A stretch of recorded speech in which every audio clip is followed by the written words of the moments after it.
No, these claims are true unless and until if the government and also the private players participate, then only we can move into the transition. And in few minutes ago, you were asking whether the funds allocated is sufficient for green transition by the government. So as you know that MDF has already contributed $25,000, sorry, 25,000 gross, and we have under the National Green Hydrogen Mission $16,000. But let me tell you that there are many ways of financing. So unless until we stick to some way of financing, how to get about it. And in the presentation made by the other gentleman, visibility is the one. So it is also just to emphasize all, even including the private stakeholders, that when organization like IMO, they're bringing into the new regulations in revised strategy where the financial means transition to the technologies. They're giving the differential price gap between the conventional fossil fuels or if the shipping lanes or any entity changes into the green. Just to give an example, in case if a company transits to the alternate fuels or anyway, there is also debate that which fuels, but the shipping knows. In the previous session, somebody from Bina has already told there are 300 ships on ammonia. The ship owners know, they know the gas. The only the fact is that finance. What is the cost?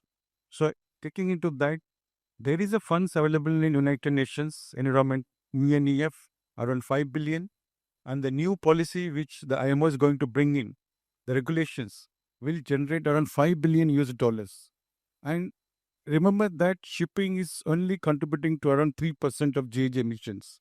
It is not only shipping which is going to transit the global sectors, including shipping, private, government, and everybody.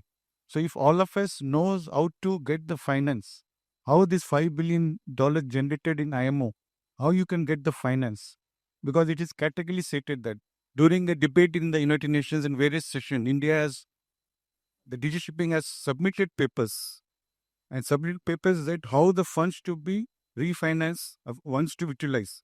So we categorically debated and with the coordination with the many member states. So it has been accepted. So once it comes in the extraordinary session in October and in 2026, if the funds is developed or generated, the shipping companies can take the finance for transition. If a company proves that yes, I have invested, for example, fuel manufacturers, if you generate green hydrogen or ammonia, they can be funded through this fund. It is there in that fund. It's only that visibility that people should do. So India needs to go to the more to the all shipping companies and a conference like this. We should thank the VOC port chairman, deputy chairman, where interaction with the stakeholders will enlighten the various entities outside world that how to know what is the way to convert, how we fuel manufacture or green hydrogen hub, which is going to come in Tuticorin and Kandla. It can also be financed by if we demonstrate that yes, it has been used for shipping. That is the factor, and also various interactions.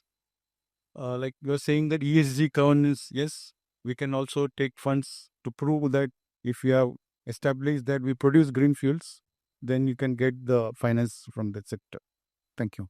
So, what is the state of innovative green financing models such as climate bonds or ESG linked loans or blended finance? Are they being leveraged at the moment by the shipping industry? Yes, it is being leveraged in shipping industry, but it is up to the member states how to go about for ship financing. It leads to the option. If you go back traditionally, the ships are financed for construction of ship. The various bonds has been made. For example, Japan is the leading shipping building industry, so they get finance for shipbuilding. So as you said, the government of India is also giving 30% for green ships. 20% is outletly given to any ship which is constructed in India. But if you prove that my ship is a green, it can be extended up to 30%. So like that, it's up to the financial institution.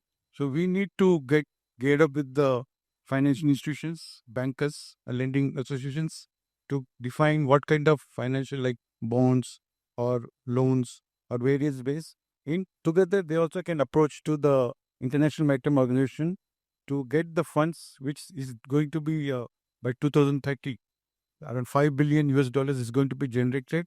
by virtue of new GAG strategy, that is direct compliance method and base targets. So all shipping companies.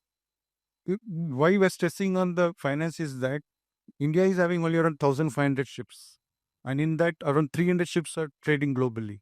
So we don't have much impact. Even if 300 ships, the government is ready to convert into green ships, but the volume of exim trade is around 97%. So which will affect the end users, that is the consumers. So due to which we need to finance and interaction with the shipping companies, financial institutions, and the stakeholders.